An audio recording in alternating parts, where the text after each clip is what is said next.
for this high-level panel are Josef Sikala, the Czech Minister of Industry and Trade, Dan Dragoš Dragan, Romania's Secretary of State, and Joyce Lee, the Head of Policy and Projects at the Global Wind Energy Council, GWEC. Thank you so much, panelists, for joining me today. Audience, thank you also for being here today, and I'd like to get started with a Slido question for those of you joining us here in the Europasaal.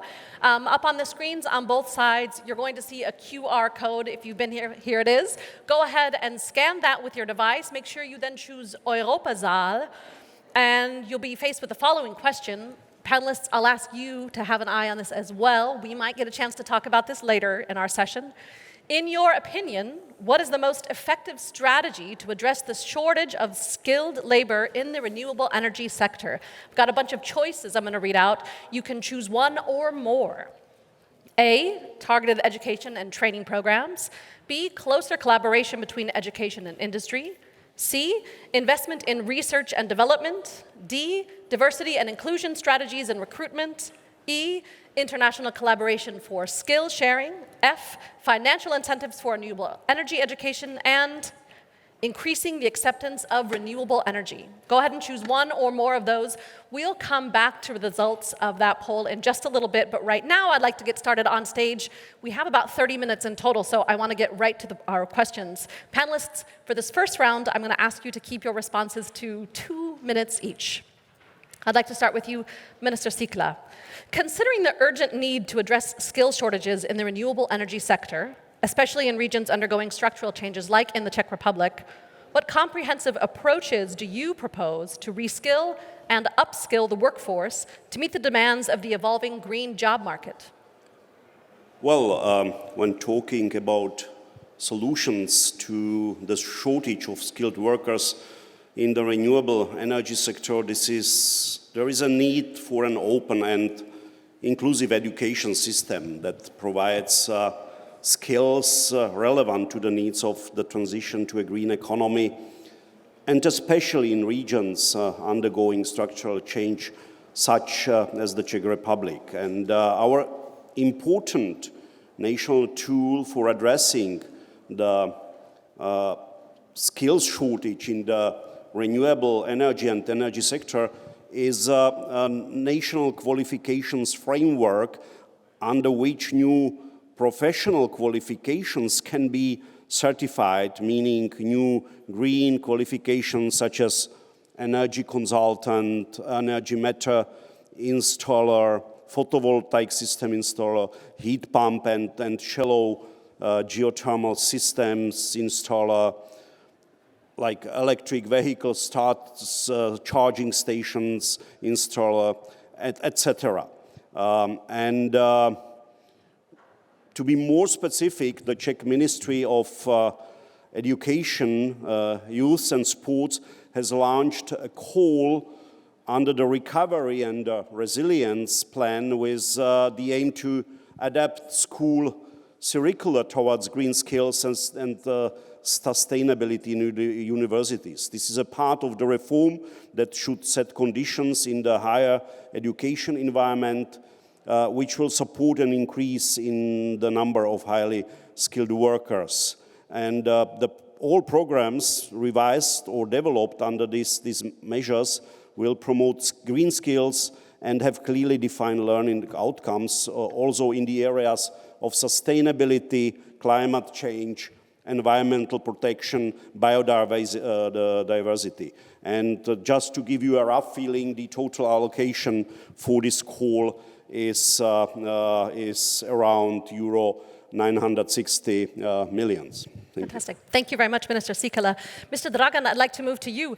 In light of Romania's commitment to phasing out coal from its energy mix by 2032, how do you envision leveraging renewable energy sources to fill the resulting gap? Could you elaborate also on the strategic projects you already have underway that will ensure a smooth transition and maintain energy security during this whole process?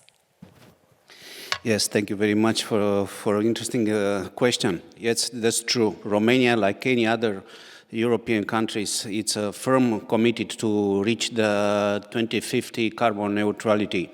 And therefore, we rely on our mixed energy generation fleet. That means that renewables, nuke, and gas as a transition fuel will remain the base for this, this upcoming transformation.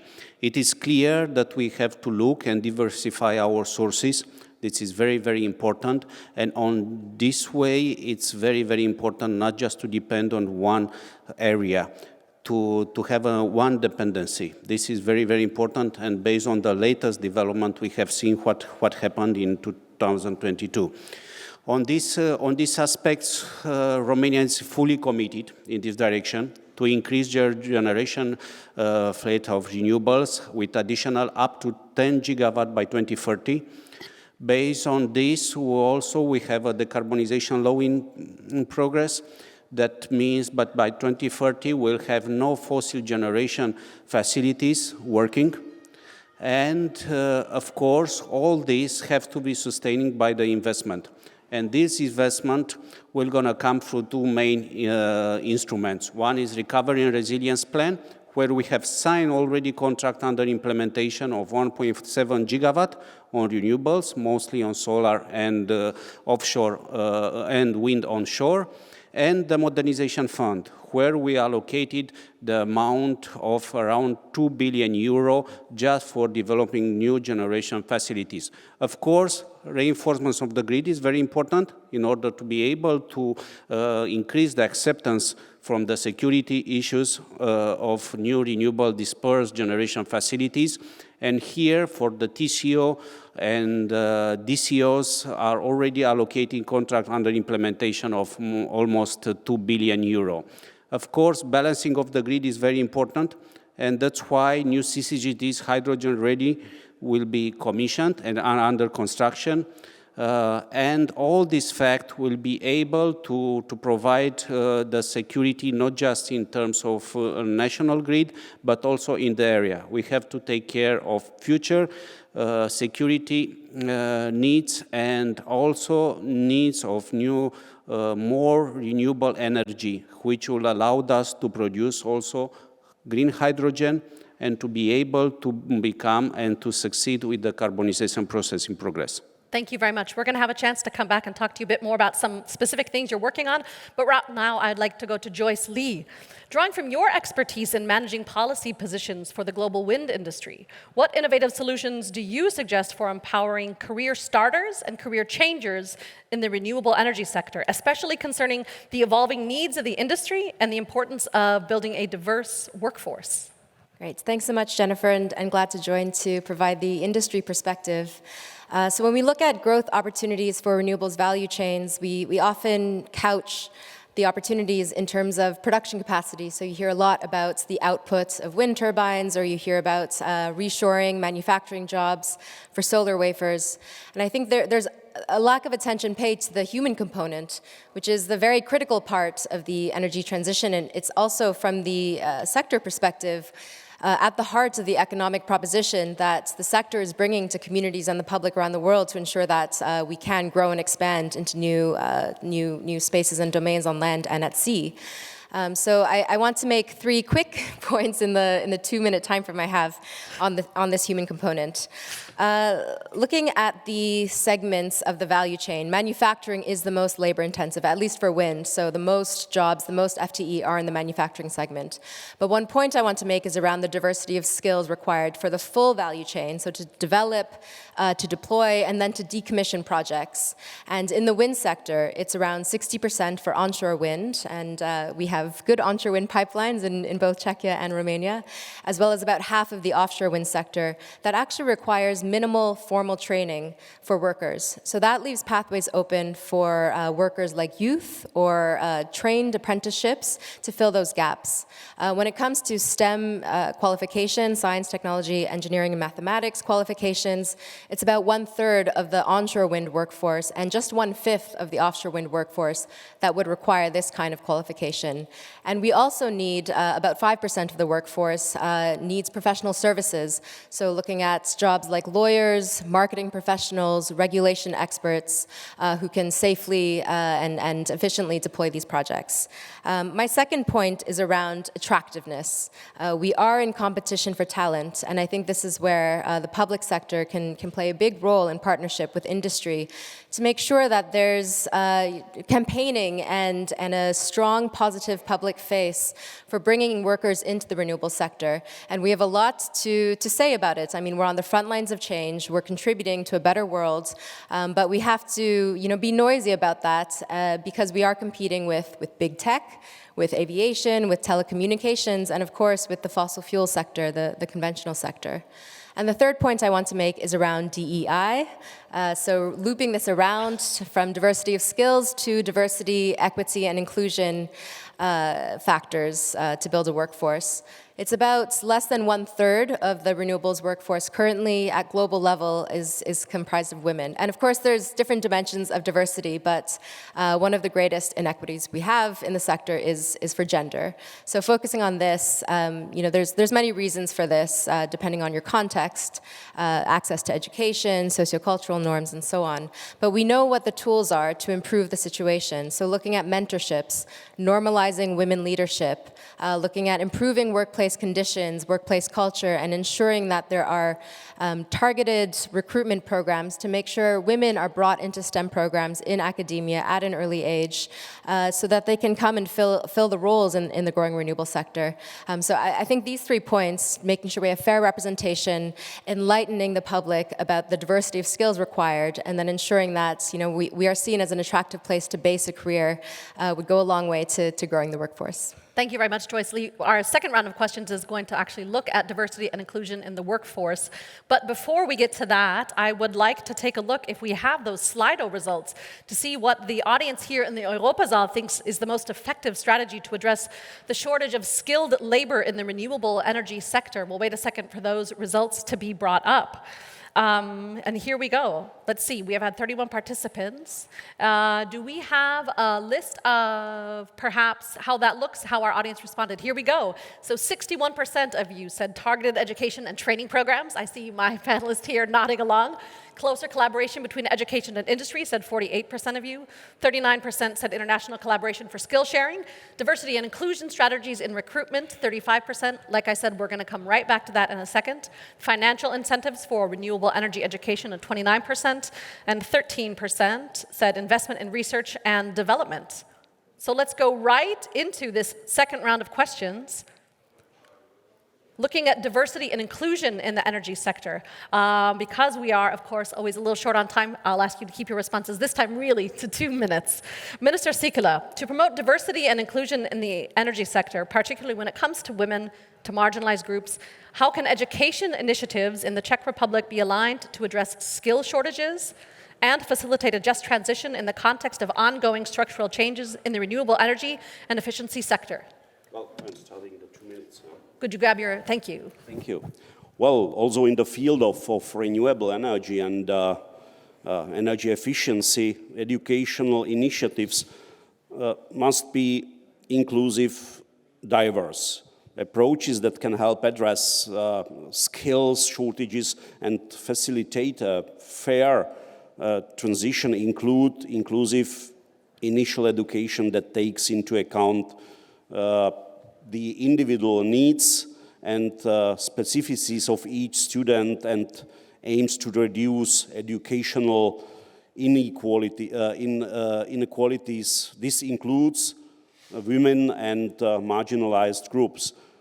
The promotion of polytechnic education is a key factor which contributes to the development of the energy sector in the way we need. The Czech Republic pays attention to women and marginalized groups such as the low-skilled, the elderly, and the disabled, for example, by providing free career guidance, targeted or, if you want, tailored retraining and upskilling. For women, the availability of affordable preschool childcare plays a very important role. For this reason, childcare options are being expanded. Lately, we also have experienced greater impact of the popularization of science and research among children in primary and secondary school levels. Thank you so much, Minister Sikela. Mr. Dragan, considering Romania's commitment to a sustainable energy future, and this session's focus on targeted qualification measures, what specific initiatives is your government planning to implement to facilitate those career changers, to empower individuals seeking opportunities, and to provide targeted skills training in the renewable energy sector? Yes, Romania, like any other EU countries, will have these challenges because we are living this transformation. And of course, we'll have to have also the qualified labor force to do it. And this can be done in two aspects. One is upskilling, increasing the experience and the skills on actual people that are involved in this sector. And the other is reskilling, transformation of the people from one sector to be prepared and to work in the new renewable sector. It is based on our evaluation. In the forthcoming years, we will need around 75,000 people to work in this sector. And based on that, we have to be very careful because this transition, it's about the people. And we'll have to take care not to leave any region or any worker behind. This is very, very clear. And based on that, the Ministry of Education in Romania is developing programs based on the substantial support from Recovery and Resilience Plan for this transformation, is preparing new generation to be able to act based on Polytechnic Institute, as Joseph already mentioned, to be able to work in the energetic sector. Also, it's very important the Just Transition Fund, which is allocated to the specific areas where have the majority of the people involved in the mining. And here we have quite good examples. With the Renewable Association in Romania, we have started a program for reskilling workers to be able to do maintenance in the wind parks or solar PV panels. And this is underway, and this is working. Also very important also to prepare the next generation for be able to use the new nuclear technology like small modular reactors. And we install in the Polytechnic Institute of Bucharest the first simulator of a SMR. So we are able to prepare the new generation that will be needed to use this technology. So all these efforts will gonna help us to be able to reach our targets in the decarbonization process. Thank you very much, Mr. Dragan. Joyce Lee, I'd like to come back to you. Your co-panelists just spoke about reskilling and upskilling, and I want to ask you from the industry perspective, especially in regions that are transitioning away from coal, what role do you see industry associations playing in fostering a more inclusive workforce and overcoming skill shortages? Sure, thanks, Jennifer. I mean, first of all, congratulations to both the Minister and State Secretary for these fantastic skill-building programs and enabling conditions to ensure a diverse workforce. It's only thanks to access to childcare at home that I'm able to be here today on this stage, so that resonated with me very strongly. I mean, from the Global Wind Energy Council perspective, we do a workforce outlook every year. We look ahead to the next 5 years, and we forecast how many workers are going to be needed to construct, install, operate, and maintain the whole global wind fleet. So out to 2027, we have found that about 600,000 workers are going to be needed to deploy wind projects. Nearly half of that number, so nearly 300,000, are new jobs. That's new people, new workers coming into the sector. And where are they going to come from? They can come from many different sectors, from shipbuilding to environmental specialists, but doesn't it make such a stronger proposition if we bring them in from from the conventional sector, potential sunset industries like coal, as well as oil and gas. And that's the really interesting part about reskilling. If we can look at training pathways to bring in folks from offshore oil and gas, as well as onshore coal mining regions into the wind and renewable sector, and show them that there's a huge economic, the huge economic co-benefits attached to not just hosting wind and renewables projects in your community, but ensuring that they're able to expand and grow to meet the goals and benchmarks that have been set at a global level, so the tripling renewable energy goal by 2030. The kinds of things that industry and industry associations are doing center on these retraining pathways. So there's several different types of careers that could be leveraged for offshore wind, for instance, so looking at shipbuilding industries, marine engineers, even biodiversity specialists, bathymetry specialists who can then move into offshore wind and support project development. There's also harmonized training standards, and this means developers putting their heads together to agree on a common training framework that can be recognized not just by multiple companies, but also across borders, so workers have greater mobility and freedom to work across the sector as suits their needs. And this makes it interesting because countries which may not necessarily have wind or renewables resource may be able to create a workforce to deploy for the wind and renewable sector. Singapore, for instance, has a huge capacity around marine expertise as well as professional services. They don't have offshore wind technical potential because of the size of the jurisdiction of the country. But they are focused on retraining these workers from the marine sector as well as their professional services sector to deploy into the greater Asia region where offshore wind is just booming. And that provides opportunities for landlocked countries to then deploy workers to abroad and serve a kind of export economy for goods and services. So these two things are what I would point out for what industry is doing. Thank you very much, Joyce Lee. We only have around 5 minutes left, and I know that we have more questions that we want to ask, so I'll ask you again to keep your answers brief. I'll start with you, Minister Sikala, to talk about how the Czech Republic can harness the expertise of its existing workforce to transition towards a sustainable energy future, to bridge the gap in skilled labor in the renewable energy sector. Well, we are in general enjoying the lowest unemployment probably in Europe, but of course, due to the industrial structure of the economy, once we represented 70% of the industrial output of the old Austrian-Hungarian monarchy. But why? Due to the cheap energy, brown coal, and of course, the transition of the economy is also affecting heavily mining, heavy machinery, steel production, and basically we have to take care that the former coal regions, which have been basically for a long time a backbone of the economy, simply to ensure also a just transition for the future of the people there. And in Czech Republic, the transition to a sustainable energy future is a key issue, especially in these two regions I mentioned, like North Bohemia and Moravian Silesian region. It is crucial to harness the expertise of the existing workforce and to bridge the skills gaps in the renewable energy sector. So again, retraining, upskilling these workers for green jobs will help to overcome the labor shortage in the renewable energy sector. And what we can offer in addition is our nuclear program, because just with our nuclear program as a second column of basically the carbon-free energy future of the Czech Republic,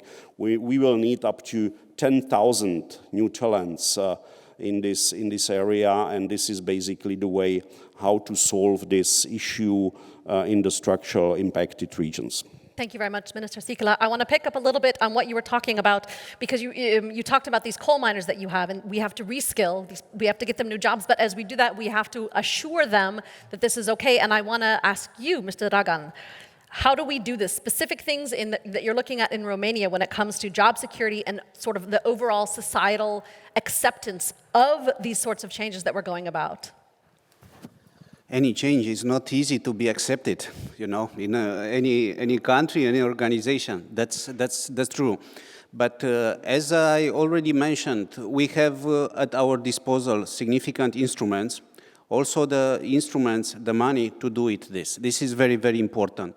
And the second issue is the acceptance, because we have seen now that the renewable electricity, the project generation facilities are entering in the house of people. They are seeing on their mobile how many producing and so on. And they said, okay, we need to qualify people to have the maintenance.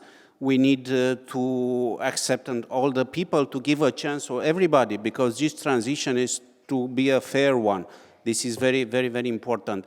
And based on that, on our programs, which are developed inside the Ministry of Energy, the programs that are developed by the Ministry of Education, we have trying, and we are looking directly to have no gender barriers in this transformation. Upskilling, reskilling, it's open for everybody, and we are trying to target specific groups of people in order to have the feeling that are part of this transformation.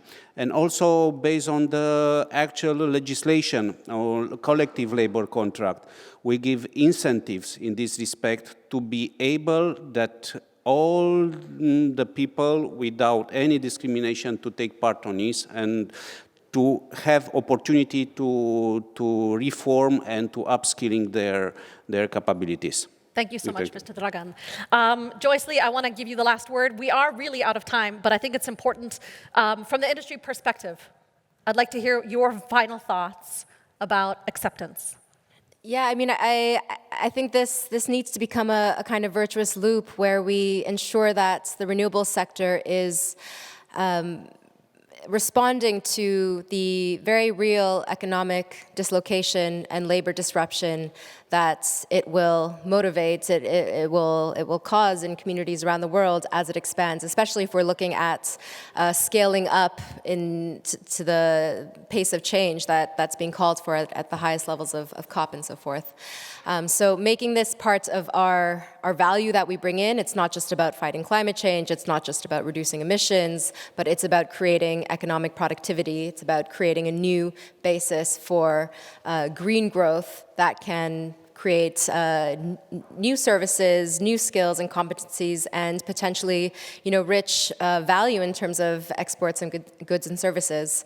And just one more thing, I think we've spoken a lot about change that's motivated in this kind of economic dislocation that's motivated by climate imperatives.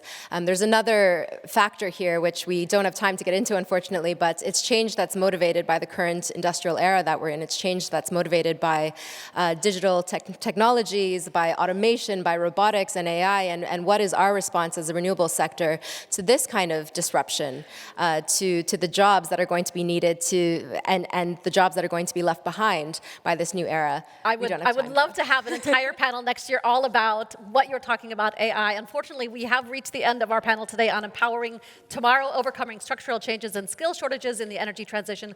Thanks so much to my panelists, Minister Sikala, Dan Dragos Dragan, and Joyce Lee of GWC. Thank you so much.